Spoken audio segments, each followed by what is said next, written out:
गोवा का नाम सुनते ही मस्ती, म्यूजिक, बूज, फैनी, बीचेस, ये सारी चीजें याद आने लगती हैं, है ना? सबसे पहले गोवा का नाम लिया जाता है एज अ हनीमून स्पॉट, और गोवा का दूसरा मतलब दोस्तों के साथ एक साथ टाइम स्पेंड करना भी होता है। यारी दोस्ती अगर है और कहीं ट्रिप पे जाने का प्लान बन रहा है तो सबसे पहले दिमाग में गोवा ही आता है, राइट? मैं वीरा मेरी दुनिया में आज आपको गोवा की सैर कराऊंगी। तो आइए चलते हैं गोवा। 16th सेंचुरी में पोर्चुगीज द्वारा जीते जाने के बाद 456 साल तक गोवा पोर्चुगीज इंडिया बना रहा। 1961 में ये ऑफिशियली भारत का हिस्सा बना। कैथीड्रल्स, बीचेस, फेनी, नाइट लाइफ, इसके अलावा भी गोवा में बहुत कुछ है। पता है, दूध सागर फॉल्स एक ह्यूज वाटरफॉल भी है यहाँ पर। पेट्रोग्लिफ्स भी है यहाँ पर। आप जानते हैं पेट्रोग्लिफ्स क्या होते हैं? यानी जो रॉक्स पर आर्ट एनग्रेविंग्स होती हैं, जो कई हजार साल पहले लोगों ने बनाई होती हैं, उसे पेट्रोग्लिफ्स कहते हैं। स्टोन एज के औजार भी यहाँ पाए जाते हैं और यहाँ पे पैलियोलिथिक लाइफ के एविडेंस भी पाए जाते हैं। एक्चुअली गोवा की हिस्ट्री काफी पुरानी है। गोवा 3rd सेंचुरी में मौर्यन एम्पायर का हिस्सा था, सम्राट अशोक के काल में। तब यह एम्पायर काफी प्रॉस्पर कर रहा था। 14th सेंचुरी में विजयनगर एम्पायर से ये हार गया और 16th सेंचुरी में पोर्चुगीज ने बीजापुर के सुल्तान को हराकर ओल्ड गोवा पे कब्जा कर लिया। 1961 में जब ऑपरेशन विजय हुआ, जिसके तहत गोवा, दमन, दीव सब रिलीज किए गए, तो गोवा यूनियन टेरिटरी बनकर भारत का हिस्सा हो गया। गोवा मतलब हम इसे मिनी पोर्चुगल भी कह सकते हैं। लेकिन यूनियन टेरिटरी बनने के बाद भी गोवा पर जो पोर्चुगीज छाप पड़ी हुई है, उसको तो हम इग्नोर कर ही नहीं सकते हैं, क्योंकि एक एक मकान, एक एक गली, एक एक चर्च में पोर्चुगीज कल्चर साफ झलकता है। आइए थोड़ा बैकग्राउंड लगाते हैं। एक्चुअली मुंबई से हम गोवा फ्लाइट से पहुंचे थे। अरे उससे पहले आपको बताऊं मुंबई में कितना दर्दनाक मेरा सीन रहा था। गलती से हम लेमन ट्री में रुक गए। देखिए, जो बड़े होटल्स होते हैं ना, इनको लेकर के मैं हमेशा बहुत परेशान रहती हूँ। इतना एलियनेट कर देते हैं ये आपको, और ऊपर से फेक स्माइल। ये जो इनकी फेक स्माइल होती है ना, ये मुझसे बर्दाश्त ही नहीं होती है।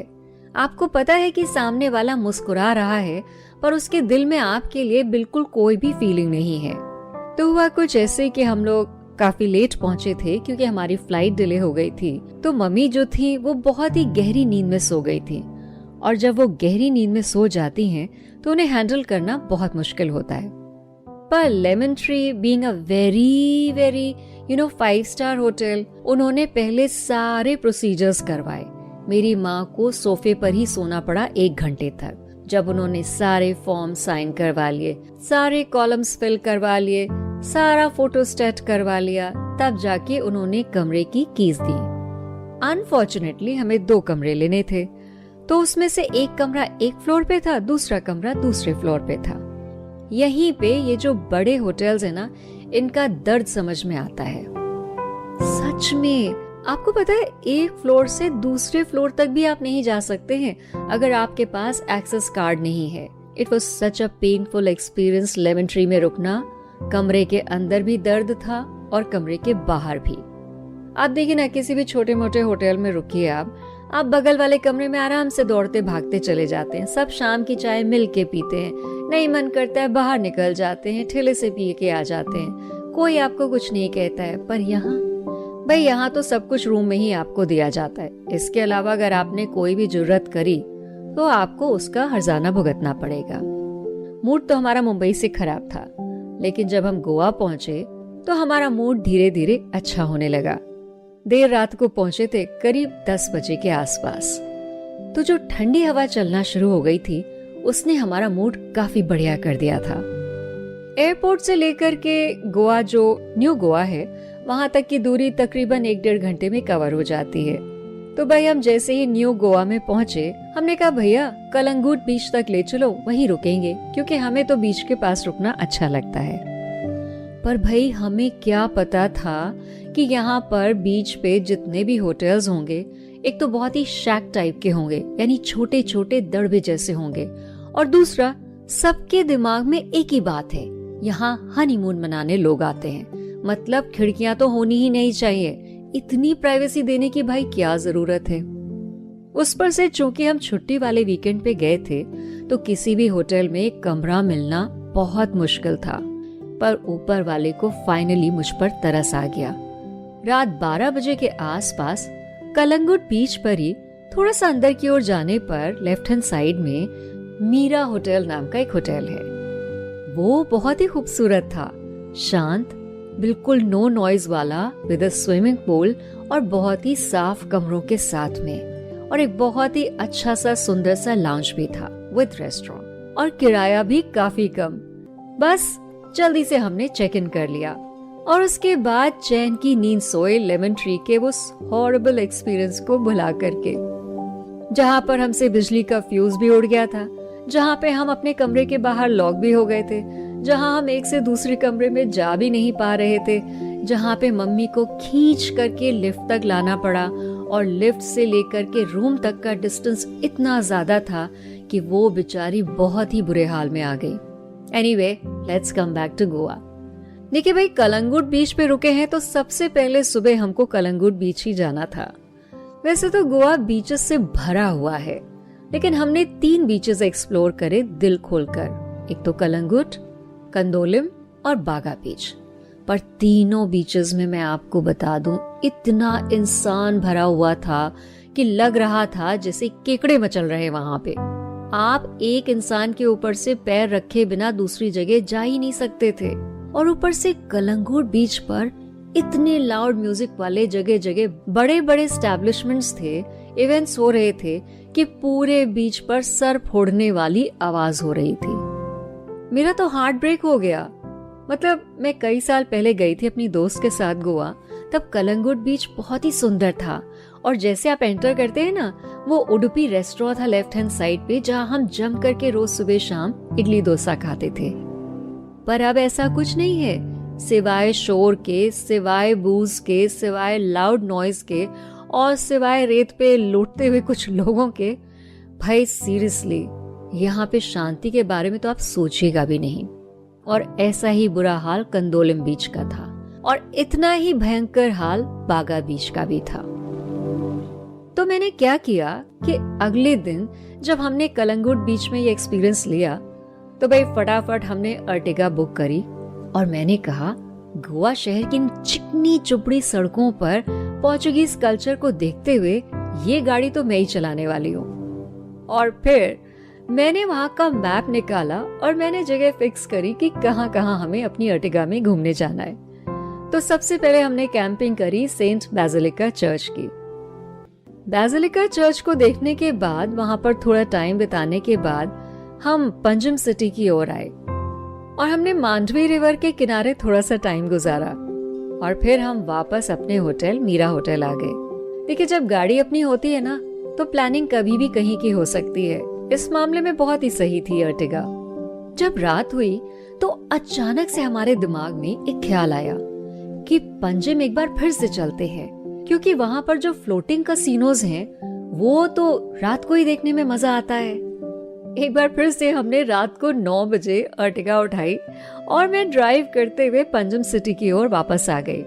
ये मत सोचिएगा कि बहुत ही पास है, अच्छा खासा टाइम लगता है, 1 घंटे का टाइम लगता है पंजिम तक पहुंचने में न्यू गोवा से। पर हम लोग जैसे मैड पीपल है ना, हम वापस पंजिम पहुंच गए। एंड ट्रस्ट मी, वो डिसीजन बहुत ही अमेजिंग डिसीजन था, क्योंकि रात को इतनी खूबसूरत लाइटिंग होती है मांडवी रिवर के अक्रॉस कि आपको बहुत ही प्यारा लगेगा। और साइड में चलने के लिए पूरी नदी के किनारे वॉकिंग एरिया बनाया हुआ है, जगह जगह पे आइसक्रीम के स्टॉल्स हैं, और सामने नदी में देखिए तो ढेर सारे क्रूज दिखाई पड़ेंगे। हम जैसे ही मुड़ रहे थे ना, एक स्कूटर वाला हमारे पास आया और वो हमारे पीछे ही पड़ गया कि आप भाई कसीनो में चलिए। अब देखिए, कसीनो मतलब ढेर सारा शोर, हल्ला गुल्ला, गैम्बलिंग, और लाउड म्यूजिक के साथ डांस वगैरह वगैरह। पर मेरे और मेरी फैमिली के शांत लोगों को कैसीनो को दूर से देखना ही काफी अच्छा लगा। काफी अट्रैक्टिव लगते हैं कैसीनोज। तो हमने वहाँ पे ढेर सारा टाइम बिताया और रात 12 बजे के आसपास हम अपने होटल में वापस आ गए। अगले दिन सुबह मैंने प्लान बनाया कि अभी हम दिन में रेस्ट करेंगे और शाम को 3 बजे के आसपास पहले अंजना फ्ली मार्केट जाएंगे, वहां से फोर्ट अग्वाडा जाएंगे। पर हमें ये नहीं पता था कि फोर्ट अग्वाडा जो है 5:30-6 बजे के अंदर ही बंद हो जाता है। आपको तो पता ही है, जहाँ लोग शॉपिंग के नाम पर इकट्ठा होते हैं वहाँ कितना टाइम लगता है। तो हमें अंजना फ्ली मार्केट में ही बहुत सारा टाइम लग गया और जब अग्वाडा फोर्ट पहुंचे तो वहाँ पर फोर्ट बंद हो चुका था। पर रास्ते में लौटते हुए हमने अग्वाडा जेल देखा। एक्चुअली गोवा का लार्जेस्ट प्रिजन है जिसे अब म्यूजियम बना दिया गया है। 17वीं शताब्दी का है और ये भी यूनेस्को हेरिटेज साइट हो गया है। तो हम सब किनारे पर मुंडेर पर बैठे हुए उस जेल को शाम की लाइटिंग में बहुत ही खूबसूरत लाइट्स में देख रहे थे और हमारे सामने दूर दूर तक अरेबियन सी फैला हुआ था। एक्चुअली ये जो फोर्ट है ना, फोर्ट अग्वाडा, ये मांडवी रिवर और अरेबियन सी के कॉन्फ्लुएंस पे है। तो आप इन दोनों को वहां मिलता हुआ भी देख सकते हैं। हमने वही देखा। तो क्या हुआ अगर फोर्ट नहीं देख पाए तो? वेल, वहां पर बहुत सारा टाइम बिताने के बाद हमें लगा काश एक चाय और मिल जाती तो मूड और बढ़िया हो जाता। पर इस मामले में ना गोवा में ये सुविधा नहीं है। चूंकि यहाँ डिसिप्लिन बहुत है, नीटनेस बहुत है, तो आपको जगह जगह ढाबे, ठेले, इस टाइप की चीजें इन रिमोट एरियाज में नजर नहीं आएंगी। हाँ, नींबू पानी, नारियल पानी ये सब मिल जाएगा, पर चाय की उम्मीद करना ये थोड़ा ज्यादा ही सोचना होता है। एनीवे, प्लान में तो हमारे चपोरा फोर्ट भी था, वही फोर्ट जो दिल चाहता है में दिखाया गया था, पर यहाँ हम नहीं जा पाए। गोवा एक्चुअली 2 पार्ट्स में बटा हुआ है, north Goa and south Goa. North Goa अपनी नाइट लाइफ के लिए बहुत फेमस है और साउथ गोवा जो है वो अपनी लेड बैक लाइफस्टाइल के लिए और अपनी बीच की वाइब्स के लिए बहुत फेमस है। हम तो भाई कलंगुट पे रुके थे जहाँ बहुत शोर शराबा था, लेकिन कलंगुट से जो कंदोलिम बीच तक का रास्ता था वो बहुत ही बढ़िया था। ढेर सारी शॉप्स थी, जगह जगह पे रेस्टोरेंट्स थे। सड़कें तो बहुत ही चिकनी है गोवा की। उस पे जब मैं अर्टिगा ड्राइव करती थी ना तो क्या मजा आ जाता था। पता है, इसी के साथ हमने 2 व्हीलर्स भी लिए हुए थे। तो जैसे हमारा अचानक से मन होता था कि हम 2 लोग ही खाली चले जाएं, तो हम 2 व्हीलर उठा के फट से किसी भी गली में घुस जाते थे और वहाँ पे काफी कुछ एक्सप्लोर करके वापस अपने मीरा होटल आ जाते थे। अच्छा, मीरा होटल की आपको एक खास बात बताती हूँ। हमें ये नहीं शुरू में समझ में आया कि इतने महंगे महंगे और शेडी होटल्स के बीच में ये इतना डिसेंट होटल कहाँ से आ गया। बाद में पता चला कि ये डीआईजी साहब का होटल है। उसे डिसेंट तो होना ही था, डिसिप्लिन्ड भी होना ही था और वेल मैनेज्ड भी होना ही था। कभी कभी एक्सप्लोर करने में बहुत अच्छी जगह हाथ में आती है ना? अच्छा, एक और इंटरेस्टिंग बात बताती हूँ। जब हम पंजिम से लौट रहे थे तो मैंने आपको बताया था ना कि हमारी रात वाली जो ट्रिप थी उसमें काफी रात हो गई थी क्योंकि हम निकले ही देर रात में थे। पर जब हम लौट रहे थे तो बीच रास्ते में राइट हैंड साइड पे एक बहुत छोटा सा चर्च था, इनफैक्ट कैथीड्रल था, जिसमें बहुत ही ब्राइट और अच्छी सी लाइटिंग थी। मैंने तो गाड़ी वहीं रोकी और मैंने देखा कि ये एक अकेली ऐसी जगह है जहाँ पे बिल्कुल भीड़ नहीं है, सिर्फ इक्का दुक्का लोग फोटो खींच रहे थे। बस हम सब उतरे और हमने आराम से उस चर्च के एक्सटीरियर को एक्सप्लोर किया। बाद में पता चला कि ये भी यूनेस्को वर्ल्ड हेरिटेज साइट है। दूसरा मेरा सैटिस्फाइंग एक्सपीरियंस था अर्टिगा ड्राइव करते हुए ओल्ड गोवा में सेंट बेसिलिका जाना। हाँ, पता है, बेसिलिका में एक जरूर प्रॉब्लम है, जिससे मम्मी मेरी चलने में उन्हें दिक्कत है। बेसिलिका में चलना बहुत पड़ता है, तो मुझे लगता है कि वहाँ पे बुजुर्गों के लिए व्हील चेयर जरूर प्रोवाइड करनी चाहिए। इनफैक्ट ये जितने भी ये वर्ल्ड हेरिटेज साइट होते हैं ना, इन सब में चलना बहुत पड़ता है। तो मैं हमेशा ये सोचती हूँ कि सारी जगह सिर्फ यंगस्टर्स को ही ध्यान में रख के क्यों बनाई जाती हैं, या उनको ध्यान में रख के जो हेल्दी होते हैं। हमेशा इस हिसाब से भी तो सोचना चाहिए ना कि अगर कोई बुजुर्ग इंसान उन जगहों पे आ रहा है तो वो इन सारी जगहों को कैसे क्रॉस कर पाएगा, कैसे मूव करेगा वहां पे। और उनकी सुविधा के लिए बहुत अच्छा सप्लाई होना चाहिए व्हीलचेयर्स का, और बहुत अच्छे से वॉकिंग एरियाज भी बने होने चाहिए। बट अनफॉर्चुनेटली बहुत सारी जगहों पे ऐसा नहीं होता है, और ऐसा यहाँ भी नहीं था।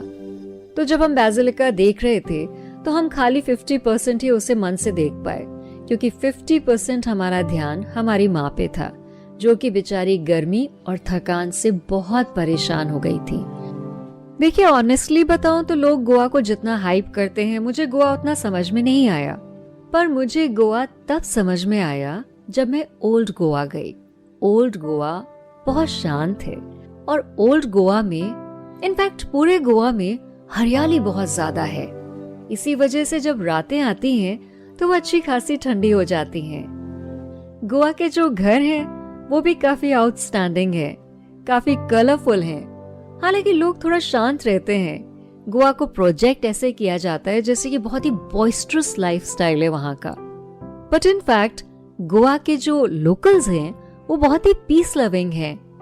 अगर आप शांत इलाके में रहना पसंद करते हैं तो आप ओल्ड गोवा में रुकिए, और अगर आपको नाइट लाइफ, शोर शराबा, लोग, ढेर सारी शॉप्स, ढेर सारा मूवमेंट पसंद है तो फिर आपको न्यू गोवा आना पड़ेगा।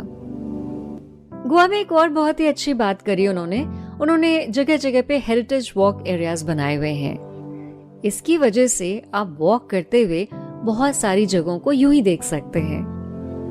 तो हमने भी काफी जगहों पर वॉक करके देखा। पर अगर नटशेल में कहूँ तो गोवा के जो ये 3 मेजर बीचेस थे, इन्होंने मुझे बहुत डिसअपॉइंट किया, क्योंकि बीचेस पर इतनी भीड़ देखने की मैं बिल्कुल आदी नहीं हूँ। बीच का मतलब होता है शांत इलाका, बीच का मतलब होता है रिलैक्स करना, है ना? पर ऐसा वहाँ हो नहीं पाया। रिलैक्सेशन हुआ तो मीरा होटल के पीछे वाली गली में वॉक करके हुआ। बिल्कुल मिट्टी वाला रास्ता था और लोकल घर बने हुए थे। ढेर सारे पेड़ थे, इतने हरे भरे पेड़ कि रास्ता आगे का दिखाई भी नहीं पड़ रहा था। मुझे तो वहाँ वॉक करने में ही बहुत मजा आ रहा था, और नहाने से पहले स्विमिंग पूल में सबको छप छप करने में बहुत मजा आ रहा था। वहाँ के रेस्टोरेंट में बैठ करके पेड़ों की ही छांव में हल्का हल्का म्यूजिक सुनते हुए डिनर और लंचेस में मजा आ रहा था। शाम को 2 व्हीलर उठा करके सड़कों को यूं ही नापने में बड़ा मजा आ रहा था, और अर्टिगा में सब लोगों के एक साथ सवार होने के बाद ओल्ड गोवा जाना और पंजम जाके रात को 12 बजे वापस आना, ये हम सबको काफी मजेदार लगा था। तो अगर गोवा की ट्रिप प्लान कर रहे हैं तो जरूर करिए। गोवा का जो रास्ता है ना मुंबई से गोवा का, वो बहुत ही जबरदस्त है। अगर आप ट्रेन से जाएंगे या बस से जाएंगे तो आपको बड़ा मजा आएगा। अरे हमने तो लौटते में प्लान किया था कि हम रत्नगिरी होते हुए आएंगे बाय रोड, पर ऐसा हो नहीं पाया क्योंकि हम लोग सब बहुत एग्जॉस्टेड हो गए थे। तो फटाफट हमने लौटने की फ्लाइट ही बुक करी और हम वापस लखनऊ आ गए। पर अगर आप अपनी गोवा की ट्रिप प्लान कर रहे हैं तो गोवा की हरी भरी वादियों को मिस मत करिएगा। गोवा की वो शांत सड़कों पे जरूर वॉक करिएगा। गोवा के रंग बिरंगे पोर्चुगीज घर जो हैं, उनको जरूर देखिएगा। फेनी का स्वाद जरूर लीजिएगा। बीच पर बैठिएगा। एक आध बीच ऐसे हैं जो बिल्कुल शांत हैं, लेकिन हाँ, अगर आप फिश खाते हैं तो फिश की स्मेल से शायद आपको एलर्जी ना हो, तो उन बीचेस पे बैठकर आपको अच्छा जरूर लगेगा। पर आप मेरे कहने पर एक काम जरूर करिएगा, और वो ये है कि अगवाड़ा जेल के बाहर चौड़ी मुडेर पर बैठ करके अपने फ्लास्क में चाय साथ में रख करके वहाँ शाम को चाय का मजा जरूर लीजिएगा। वो जो सनसेट का टाइम होता है ना, वो वहाँ पे बहुत ही अच्छा होता है, जिसका हमने 2 दिन लगातार मजा लिया। तो गोवा के बारे में मैंने आपको छोटी छोटी बातें बताई है। बड़ी बड़ी बातें तो आपको गूगल में मिल ही जाएंगी ना, क्यों परेशान होते हैं। मैं यहाँ पर मेरी दुनिया विद वीरा में आपको हर पॉडकास्ट में छोटी छोटी बातों से रूबरू कराती हूँ। तो मेरे पॉडकास्ट मेरी दुनिया को सुनते रहिए। अगर पसंद आए तो फॉलो जरूर करिए, और ट्रैवल लविंग लोगों के साथ उसे शेयर जरूर करिए। अगली बार मैं आपको एक हिल स्टेशन ले चल रही हूँ, लेकिन ये नॉर्थ का हिल स्टेशन नहीं है, ये साउथ का हिल स्टेशन है। मैं आपको ले जाऊंगी कुर्ग की वादियों में। चलेंगे ना मेरे साथ?